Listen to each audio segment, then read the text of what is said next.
Halor ke jing test positive no COVID-19 yu Dr. ke Bethany Hospital ha ka arp kendai tarik unai tung arja arpo bar hadin berat test biang negative yu ha ka si ke babot pat u director ke DHSMI u Dr. Amanwar ulai thu bakala bende na ke jinglong kamet brio hinai ulong pat bonu Dr. ke Bethany Hospital u deban shongslong lani ban quarantine khat sau sngi. There's a timing of the test.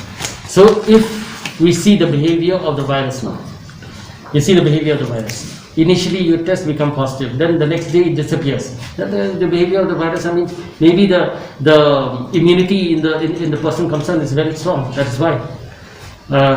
Second, which is every likelihood, we won't say it, but the only thing is that question of the equipment also arises. Machine. If we test today, they are positive. We test tomorrow, they are negative. Then every likelihood also, if the viral load is high out there, also you will find it positive.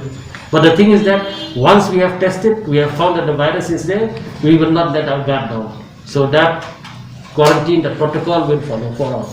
Well, I'm positive, we stick by that positive. Next day, let me test them. Long negative, it is very good for us. Normally, contact tracing doesn't come down concern. Kadang nilale ka test, haka first test niyo pan long positive means he has got the virus. Next day, if they test again, they retest again. On our instruction, okay, you do a retest in some other lab, but verify they have done it, it comes out negative, it's very good. Nama balik ka bahar, nama ka contact tracing jung itu kalau kam kiasu, but kawai kalau bah ka concern kalau nak cuba itu cakap.